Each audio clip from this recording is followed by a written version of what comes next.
Merci Mohamed, salam à tous. Donc bon après-midi à tous, très heureux d'être parmi nous ce soir. Je voudrais, avant de commencer, remercier à juste titre le comité d'organisation de ces 24e journées des praticiens du centre. Je voudrais terminer cette leçon également au laboratoire Sanofi de m'avoir donné cette opportunité, afin d'en découdre un peu sur un thème qui me tient entre autres à cœur, l'hypertension artérielle. Donc 2018, c'est l'année de l'hypertension par excellence. ACC, AHA, ESC, GLC9, pas mal de recommandations. Professeur Hassir, je vous laisse. Merci Mohamed, salam à tous. Donc bon après-midi à tous, très heureux d'être parmi nous ce soir. Je voudrais, avant de commencer, remercier à juste titre le comité d'organisation de ces 24e journées des praticiens du centre. Je voudrais terminer cette leçon également au laboratoire Sanofi de m'avoir donné cette opportunité, afin d'en découdre un peu sur un thème qui me tient entre autres à cœur, l'hypertension artérielle. Et ça, c'était sur l'initiative, Mohamed avait demandé, avec toutes ces recommandations qu'on a, où faut-il véritablement se positionner? Est-ce qu'on peut faire une sorte d'implémentation, une extrapolation paraît-elle ou pas judiciable par rapport à tout ce qui existe, notamment dans le contexte tunisien? Alors, pour introduire un peu le sujet, vous savez que les sociétés savantes internationales émettent depuis plus de 40 ans des recommandations relatives à la prise en charge de l'hypertension artérielle. Et ces recommandations restent, à mon sens, variables, à géométrie variable, je dirais non seulement sur la forme, mais beaucoup plus sur le fond, ce qui va creuser, mine de rien, encore plus le fossé vers une éventuelle standardisation ou uniformisation de la prise en charge de l'hypertension par nous tous, omnipraticiens. Et l'année 2008, comme a dit Thémonsal, à l'instar des années précédentes, d'ailleurs en 2016, 2017, a bénéficié de recommandations qui sans cesse ont été renouvelées à l'aune des essais cliniques les plus innovants. Mais la question qui persiste, à mon sens, brûlante, qui n'a jamais été tranchée de façon formelle, à partir de quel chiffre va-t-on ou pas, du moins, traiter nos malades hypertendus? Alors, bien évidemment, vous savez, pour alimenter encore plus ce débat, je vous livre, ça c'est un travail récent qui a été publié, comme vous voyez ici, dans le 2016, qui est venu jeter son dévolu sur les facteurs de risque cardiovasculaire et apporter une sorte de synthèse des facteurs de risque de façon actualisée. Alors, qu'avaient fait les auteurs? Ils ont tout simplement, à travers une cohorte de suivi, vu entre autres les modifications comportementales des patients du sujet indemne pendant 25 ans, on va dire, pendant plus que 2 décennies et demie. Et vous voyez ce qui sort en fait à travers ce suivi de 25 ans, ben, tout simplement, vous allez me dire c'est tout à fait normal, suite à la transition socio-économique, augmentation, ben, tout simplement il y a eu une élévation de facteurs de risque de 25%. Et ce que sort de nous, il y a 3 facteurs de risque. Ce qui vient tête de liste, c'est l'hypertension artérielle, chaque côté de peu par le tabac et ce qu'on vient de voir tout à l'heure avec le professeur Albichet, bien évidemment, le diabète. D'ailleurs, je pense que l'OMS, entre autres, dans ses derniers rapports, avait démontré que l'hypertension représente au jour d'aujourd'hui la maladie chronique la plus fréquente. Elle toucherait un quart, pour ne pas dire un tiers de la population adulte. Et cette fréquence grimpante, à mon sens, ne fait qu'accroître la part prépondérante qu'occupe l'hypertension artérielle en termes de morbimortalité, puisque quand on dit hypertension artérielle, tout simplement, on va dire mortalité par coronopathique, cardiopathie ischémique, mais également suite aux accidents vasculaires cérébraux ischémiques.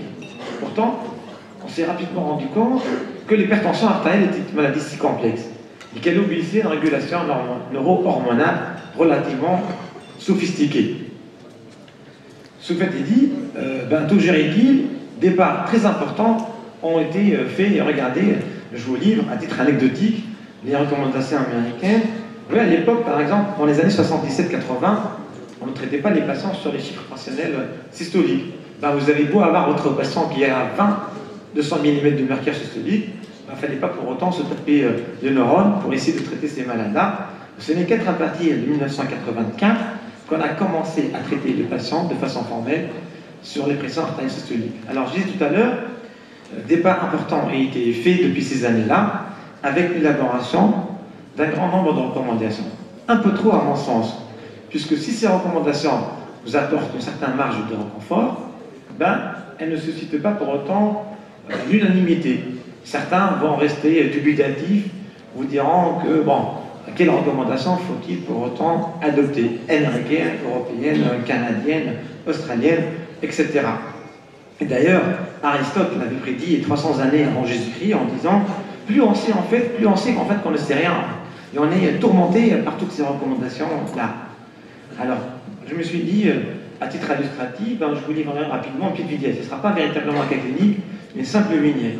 Voici Ayman, un jeune médecin qui est fraîchement diplômé, qui sortait de la faculté de médecine, on va dire de Sousse, tout près d'ici, et qui se trouve, on va dire par la chance peut-être pour lui, confronté au cours de l'une de ses premières consultations, un jeune homme qui a 45 ans, qui ne cumule pas pour autant plusieurs facteurs de risque.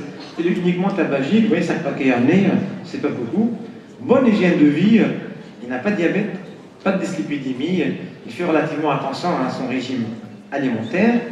Et voyons, même notre jeune médecin, quand il fait sa checklist à peu près, en regardant ce que présente son patient, il se retrouve confronté à un patient qui a un tension à 13,5, 8,5, sur 2 consultations successives. Donc il le revoit au bout de 3 semaines, on va dire, un mois, comme le stipule la recommandation, et vous voyez, il se retrouve toujours avec un 13,5, 8,5. Alors, la question suivante qui va se poser à ce stade-là, est-ce que notre jeune médecin va-t-il pour autant prescrire un médicament à ce patient? L'auriez-vous fait à sa place devant vous? Qui l'aurait traité? Honnêtement, je n'aimerais pas personnellement être à sa place. Une situation, vous voyez ce que j'ai mis, relativement perplexe. Toutes ces heures passées, ou milliers d'heures passées sur les bancs d'amphi, vont-elles partir en vain? Puisque, est-ce qu'il va traiter ou pas? La première question que je me suis dite, il faudra déjà que notre jeune médecin connaisse un peu les recommandations, chose qui n'est pas forcément acquise. Et en regardant un peu, en fouillant un peu dans la littérature, je suis tombé sur cet article-là, qui ne s'intéresse pas malheureusement bien évidemment à la Tunisie, mais en Mongolie, regardez. Alors, qu'avaient fait les auteurs? Ils ont à peu près inclus 467 médecins. La moyenne d'âge, c'était des médecins relativement jeunes, 35 ans, avec une moyenne médiane de 12 ans. Vous voyez, en fait, c'est des médecins le plus souvent, comme vous, des médecins de famille, à 66%, des médecins généralistes, 25%. Il y avait très peu de spécialistes, on va dire, hypertensiologues, endocrinologues. Il y avait moins de 10% de spécialistes. La moitié avait, comme Ayman, moins de 5 ans d'expérience. Et vous voyez, 44% avaient un vécu de plus que 55 ans d'expérience. Ce qui m'intéresse par-dessus tout, c'est ça. La plupart de ces médecins-là étaient confrontés dans leur pratique quotidienne à traiter, à 91%, à voir des malades hypertendus quasiment tous les jours dans leur consultation. Alors, qu'est-ce qui sort à travers ces publications-là? Tout simplement, regardez. Très peu de médecins connaissent l'épidémiologie de l'hypertension, 13% uniquement.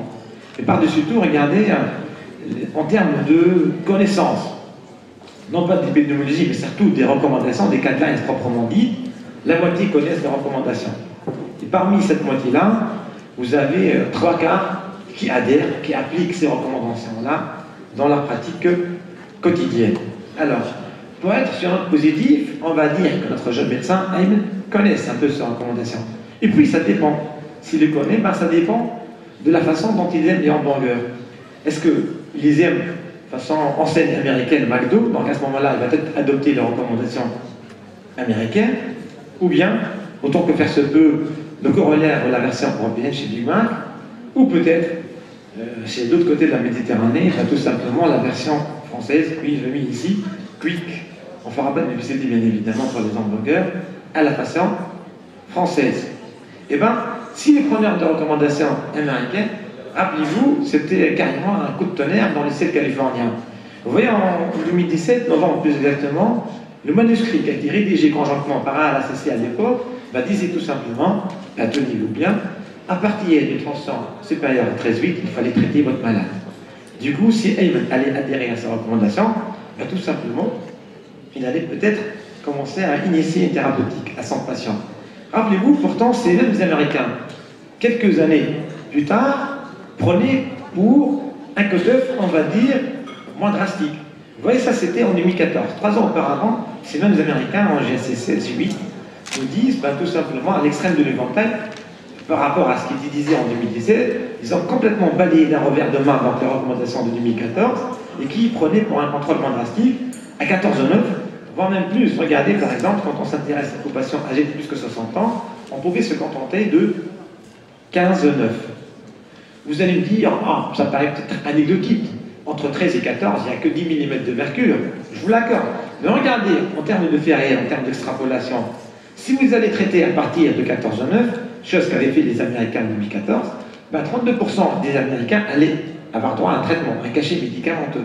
Par contre, regardez, si on allait adopter les guidelines de 2017, il y a quasiment un Américain sur deux qui va être considéré comme étant hypertendu. Alors, si un jeune médecin est plutôt preneur des recommandations européennes, ben la nouveauté qu'on a eue il y a quelques mois, au mois de août 2018, ben regardez, ben l'hypertension artérielle est définie sur des choses que vous connaissez certainement, à partir de, non pas 13,8 comme disaient les Américains, mais plutôt à partir de 14,9.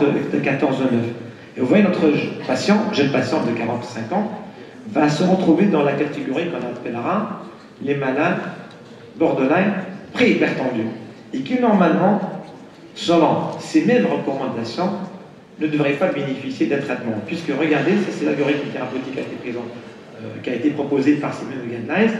Quand on a une tension normale haute, à 13,5, 8,5, comme le cas de notre patient, ben on pourrait toujours envisager un traitement médical.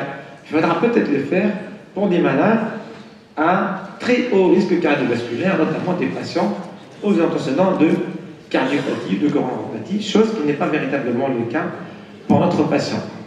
Qu'en était-il pour nos amis français? Ben, les Français ont gardé statu quo, comme j'ai mis ici, donc ils ont décidé de maintenir le cap. Ça, c'était en 2013. On aura de nouvelles recommandations françaises l'année prochaine. Vous voyez, à l'époque, les Français nous disent tout simplement hypertension, ça reste à partir de 14,9. Et pour nos amis français, ça c'est Jacques Blachère, vous connaissez tous. Au cours des journées de la Société française au mois de janvier, on l'avait croisé, il disait que pour eux, du moins les Français, les recommandations françaises, ça reste les meilleures sur le marché, puisque véritablement le texte est simple, succinct, facile à retenir, facile à appliquer par les omnipraticiens. Vous avez une sorte de 15 lignes directives étalées uniquement sur 4 pages. Et quand on lui a posé la question, quelle est l'astuce, du moins pour faire de belles recommandations, puisque tu es le premier auteur de ces guidelines, ben la réponse était tout simple. Pour essayer d'avoir un peu évité un moyen faible, ben, tout simplement, il fallait impérativement, pour Jacques Blachère, être membre impair en termes de comité éditorial. Même ils ont calculé le comité de lecture, le groupe de lecture, ils étaient pile poil à 45. Pourquoi? Puisque selon Jacques Blachère, on ne sera jamais d'accord. Il fallait à un certain moment que bel et bien quelqu'un tranche par rapport à quelques teufs. L'autre élément fondamental pour lui, il fallait autant que faire peut s'entourer de potes, puisque on risquait d'avoir quelques conflits certainement, et eux, ça pouvait partir en embrouille. Donc deux conseils, être en pair, en nombre impair, et s'entourer de potes. Et quand on regarde par rapport au corollaire qui a été proposé par les Européens et les Américains, vous voyez en termes de longueur de texte, les Français, je disais tout à l'heure, pour eux c'était le meilleur sur le marché, tout simplement il y avait 5 pages, ou 4 pages plus exactement, et vous voyez, les Européens, quant à eux, les guidelines étaient relativement très détaillés, je dirais beaucoup plus destinés aux spécialistes qu'un omnipraticien généraliste, 98 pages européennes, et les Américains, la HACC 2017, vous voyez, à l'époque c'était 122 pages. Alors, je disais pour rien, ça dépend de ses goûts, mais également ça dépend un peu de la taille. Puisque, par exemple, par rapport aux Américains, je pense, par rapport à la taille, ils n'ont pas à se plaindre de ce point de vue, puisqu'ils se retrouvent plutôt en une bonne posture. Et puis ça dépend. Ça dépend également de la cible. Si notre jeune médecin allait traiter son patient, eh bien, quelle cible va-t-il se fixer? Est-ce qu'il va avoir comme cible se contenter de faire baisser la tension en moins de 14, ou bien il va dire, comme le disaient les Européens il y a quelques mois, il faudra que la tension soit entre 12 et 13, et qu'il ne fallait pas baisser au-delà de 12, puisque rappelez-vous, la fameuse courbe J, la mortalité ne fait qu'augmenter quand on fait baisser de façon drastique la pression artérielle. Et je pense que les Européens, de ce point de vue, ont voulu jouer un peu dans la dentelle, cela jouait de façon subtile, fine. Ils n'ont pas voulu contrarier ou agacer à la fois les Français et les Américains. Ils se sont dit, on va être potes avec les Français, on va garder la même définition qui a été adoptée en 2013. L'HTA, on va la traiter à partir de 14,9. Et pour ne pas contrarier les Américains, ils se sont dit, eh ben, on va fixer une cible, non pas à 14,9, mais comme le disent de l'autre côté de l'Atlantique, ben, il faudra faire baisser la tension à 13,8. Et pour rester un peu plus sérieux, dans tout cet amont, je pense qu'il faudra tenir de 4 éléments. Sprint, véritablement la carte maîtresse des guidelines américaines, la préhypertension artérielle, s'agit-il ou pas d'un impératif de santé publique, et est-ce que notre jeune médecin est-il ou pas convaincu de traiter son patient? Alors, je reviens rapidement, sans détailler l'étude de Sprint, puisque vous la connaissez tous, la fameuse Sprint. Rappelez-vous, il y a 3 années de cela, les Américains ont voulu s'amuser à comparer 2 bras. Ils ont collégé près de 10 000 patients hypertendus, âgés de plus que 50 ans, qui n'étaient pas diabétiques, et ils se sont dit on va les randomiser en 2 bras. Un drap où on va comparer un traitement intensif par rapport à un contrôle moins strict de la pression artérielle. Et vous voyez, ça a suscité une vive polémique. Les critiques n'ont pas tardé à fuser. Regarde par exemple, à titre caricatural, Any News on the Sprint Trial, ben, la dame ne tarde pas à répondre. Don't even ask me, it's only make your blood pressure go up. Donc le fait de parler rien de sprint, ça fait qu'augmenter la pression artérielle, puisque rappelez-vous, l'étude a été même arrêtée prématurément, parce qu'il y avait un bénéfice à faire baisser la tension en dessous de 12. Je disais que les critiques n'ont pas tardé à fuser. Il y avait même ce papier qui a revu également l'étude de façon ficelée, détaillée. Et regardez le tutoriel, le titre qui a été choisi, Let's No Sprint. Il ne fallait pas pour autant essayer de faire baisser la tension au-dessous de 12. Puisque ce que j'ai encerclé en bas, en rouge, dans le cadre en rouge, le risque absolu qu'allaient tirer ces malades-là ne dépassait pas 1,6%. Et puisque ça dépend de la manière dont on vous présente le résultat. Vous savez, quand on a présenté à la RLCC les recommandations américaines, notamment la fameuse étude Sprint, on a dévoilé que la partie émergente de l'iceberg. Et c'est arrêté prématurément, puisqu'il y avait une diminution de 30% de critères composites en faveur de la baisse de la tension au-dessous de 12. Il y avait une diminution de 25% là, de la mortalité. La chose qu'on ne connaissait pas, du moins à l'époque, la partie plongeante de cet iceberg, eh ben, que l'étude, je disais, il n'était certainement pas indemne de toute critique. Il y avait une méthode de mesure à l'époque anecdotique qui n'a jamais été validée du moins par d'autres études. On allait mettre le patient, rappelez-vous, dans une chambre isolée. On allait mesurer de façon automatique à travers les neurones automate la pression artérielle. Donc ce n'était pas le médecin qui allait mesurer pour autant la pression à la consultation.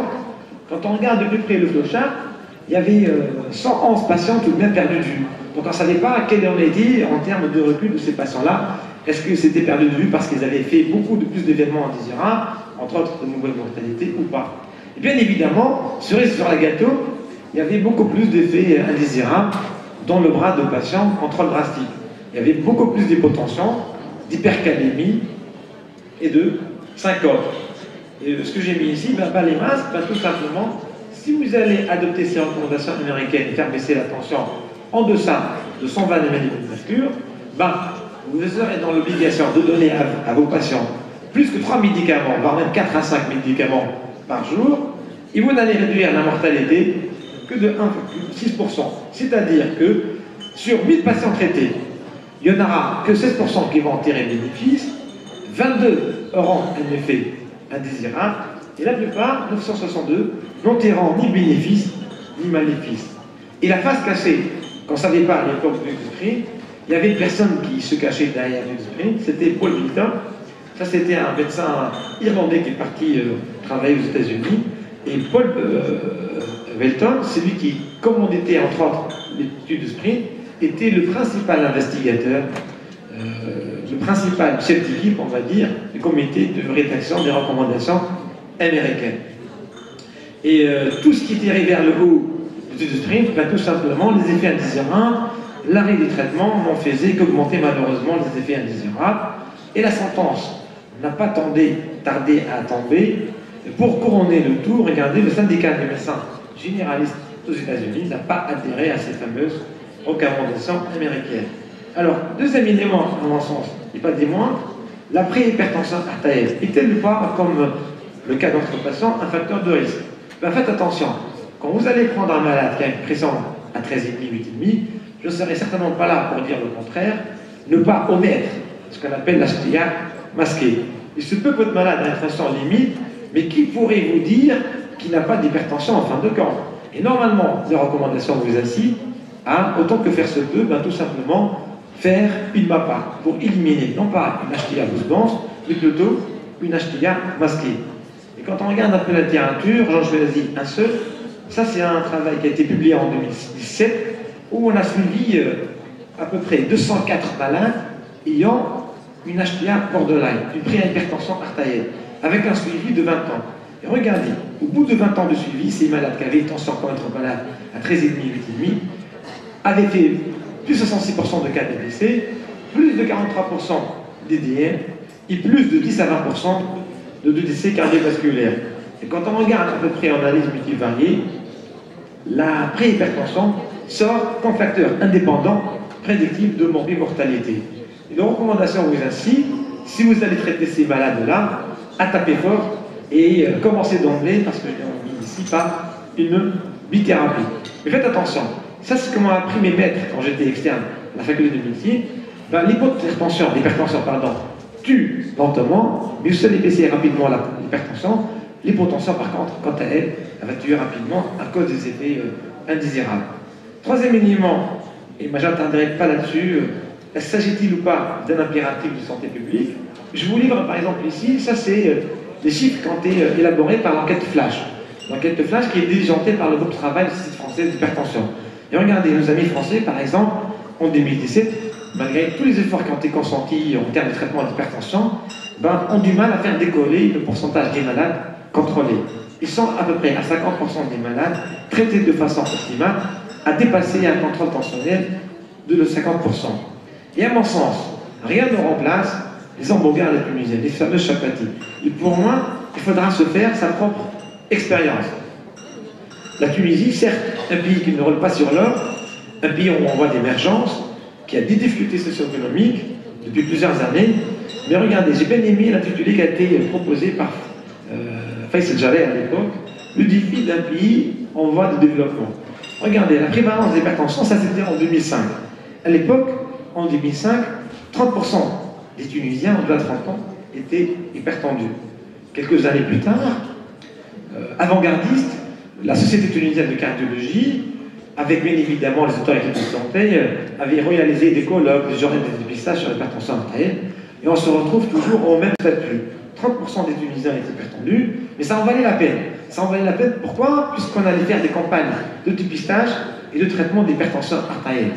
Et la saga ne s'est pas arrêtée là. Depuis quelques années, le travail chevronné du bourreau sortant du mois de la société tunisienne s'est dit acquérir tous les moyens pour réaliser des registres. Et à mon sens, rien ne remplace l'expérience personnelle et le fait d'avoir des guidelines qui nous sont propres à nous-mêmes tunisiens. Et pour cet effet-là, la société tunisienne a réalisé, je ne sais pas si vous le connaissez, un registre national sur la fibrillation auriculaire. Mais également, nous avons réalisé un registre sur l'insuffisance cardiaque. Et le corollaire de tout ceci était, à mon sens, une fructueuse collaboration qui a été faite avec l'ANES. Je ne sais pas si vous la connaissez, c'est l'Instance nationale de l'évaluation de l'accréditation de santé. C'est un organisme indépendant et qui contribue à promouvoir non seulement la qualité de soins, mais également la gouvernance et l'efficience de la santé. Et le fruit de cette collaboration, c'était, nous avons réalisé comme étant le premier pays maghrébin, je pense aussi en Afrique aussi, le premier guide de pratique clinique. Et vous avez ce guide à votre disposition. Nous avons nos propres recommandations tunisiennes pour la prise en charge de l'insuffisance cardiaque chronique, pardon. Vous voyez, ce draft vient d'être publié tout récemment, au mois de décembre 2018. L'avenir, c'est quoi? Tout simplement, nous avons décidé de cardiologie de réaliser également un registre national registre sur l'hypertension artérielle. Et je pense qu'on s'est fixé 6 principaux objectifs. On aura certainement besoin de vous, de votre aide. Tout simplement, on s'est mis 6 principaux objectifs. Suivre la progression de la prévalence d'hypertension des facteurs de risque associés. Créer véritablement un registre opérationnel avec l'élaboration de recommandations synthétiques à l'échelle nationale. Favorisez bien évidemment leur utilité dans votre pratique quotidienne, promouvoir l'éducation thérapeutique et l'adhésion au long cours de nos patients, juger à travers ce registre-là de l'évolution des habitudes nutritionnelles dans la consommation du sel. Vous savez que la Tunisie est réputée pour consommer une grosse quantité de sel. Nous mangeons à peu près entre 10 à 20 grammes de sel par jour, alors que ce qui est recommandé pour la maladie hypertendue, c'est moins de 5 grammes de sel. Et ce registre-là va pertinemment, à mon sens, guider les stratégies futures dans la prise en charge de l'hypertension artérielle. Avant de conclure, est-ce que notre médecin est-il ou pas convaincu? Vous savez, l'Assemblée générale de l'ONU en 2011, pour contrecarrer, entre autres, la transition technologique, avait mis ces défis de la maladie chronique. Je me suis inspiré, je me suis dit, autant que faire se peut, regardez le 5e défi. Chaque praticien devrait avoir comme objectif une triple compétence médicale, biomédicale, relationnelle et pédagogique. Et pour cela, quelles sont les latitudes qui vous restent, du moins, à notre jeune médecin? Et même tout simplement, son ambition à contrôler le maximum de patients, implémenter l'intelligence artificielle pour pouvoir traiter ces malades, avoir le niveau d'efficacité assuré à travers le médicament qu'il va choisir, et l'observance qui va être prodigée par son médicament. La potion magique, le médicament providentiel, normalement devrait répondre à 3 principaux objectifs. Ça devrait être un médicament qui permettrait, autant que faire se peut, contrer la tension, être un médicament qui soit très bien toléré, et bien évidemment, cerise sur le gâteau, prévenir les complications. Je vous montre rapidement, je ne m'attarderai pas là-dessus, ça c'est le chiffre de la CNAM, vous connaissez tous, un gros travail qui a été fait sur 450 000 patients hypertendus entre 2010 et 2015. La classe qui a été la plus prescrite, du moins par vous, pour les praticiens, c'était les ARA2 plus souvent en raison de la meilleure tolérance. Et en termes de contrôle tensionnel, je vous livre, ça c'est un travail, un registre canadien qui a été fait par Petrella il y a quelques années et qui a collégé à peu près 9000 patients hypertendus, où on a comparé les différentes familles, mais également les différentes classes thérapeutiques. Les ARA2, c'était la classe qui était celle qui permettait d'avoir la meilleure adhérence thérapeutique. Regardez, à 2 ans, 45% des malades qui étaient sous ARA2 prenaient encore ces médicaments-là. Quand on compare les ARA2 par rapport aux classes thérapeutiques, entre autres, en termes de classe, mais également en termes de famille, leur mésatant par rapport à d'autres classes thérapeutiques permettait d'avoir, que ce soit en mono, mais également en bithérapie, le meilleur contrôle tensionnel en termes de pourcentage des malades qui ont contrôlé les chiffres tensionnels. Troisième élément, et pas des moindres, l'organoprotection. Vous connaissez bien évidemment, autant que se faire se peut, les grosses études qu'on fait, je pense, toujours, Terbisaton, IRMA2 et DNT, où on s'est intéressé, proprement dit, à 2 stades des malades diabétiques, cela on en a parlé tout à l'heure. La microalbuminurie, donc on s'est dit, on va voir si en donnant Terbisaton, est-ce qu'on va retarder la survenue d'albuminurie proprement dite, la proteinurie avérée. Et à l'extrême de l'éventail, vous avez cette étude DNT, 1700 patients, tous diabétiques type 2, qui avaient pour autant une proteinurie avérée. On s'est dit qu'en principal objectif de thérapie, le primary et de port d'étude, c'était de voir, quand on avait une proteinurie, le fait de mettre des bésatons à 50-60 mg, est-ce que ça permettait ou pas de ralentir l'évolution en dérangeance rénale terminale et le développement de la créatinine. Bien évidemment, on considère les résultats, les 2 études étaient nettement positifs en faveur des bésatons. Avant de conclure, ce sera quasiment l'avant-dernière plaque. Les leviers d'amélioration, à mon sens, passera entre autres pour avoir cette triple thérapie, ou pour atteindre ces 3 objectifs-là, lutter contre l'inertie. Si vous avez un patient qui ne répond pas à la monothérapie, n'hésitez pas surtout à passer à la bithérapie. Il y a un bon escient, vous n'allez pas pour autant prescrire une quadrithérapie. Maîtriser la pharmacologie pour des tracéologies, connaître son synergique, IUC-ARA2 avec inhibiteur calcique ou diurétique, et aider autant que se faire le patient être adhérent à son traitement. Pour conclure, peut-on ou pas faire une extrapolation par rapport à toutes ces recommandations européennes, américaines et françaises? Je pense qu'en matière de recommandations, l'histoire est en marche. Ce que je dis toujours. Vous savez, la vérité d'aujourd'hui n'est pas pour autant celle qui sera adoptée demain. Et que la multiplication des recommandations reste, à mon sens, contre-productive. Pourquoi? Puisqu'on va avoir à la fois des sets d'intervention qui vont être différents. Les objectifs tensionnels, comme on vient de le voir, ne sont pas pour autant toujours les mêmes à travers les mêmes guidelines, et les choix thérapeutiques diffèrent d'un document à l'autre. Et ces guidelines sont parfois trop complexes pour pouvoir être appliqués dans notre pratique quotidienne. Et cette hétérogénéité va être à mon sens, source de confusion pour nous tous, praticiens, qui ne sauront plus à quel sein se vouer, ou bien, je dirais, sur quel pied danser. Et pour terminer aussi, il faut avoir, je pense, à la fois une forte rigueur, une grande souplesse, pour pouvoir mettre des recommandations qui pourraient avoir un impact fort sur les pratiques. Et pour cela, je pense que tout à l'heure, ce que j'ai bien compris, vous allez avoir une réunion avec le syndicat, mais également les autorités de santé. Les autorités de santé publique ont certainement leur mot à dire, mais ils pourraient bien évidemment participer à promouvoir et à améliorer le système de santé tunisien. Ne jamais oublier, à mon sens, le principal objectif pour améliorer la prise en charge, dépister encore plus l'hypertension artérielle, il faudra améliorer les pratiques.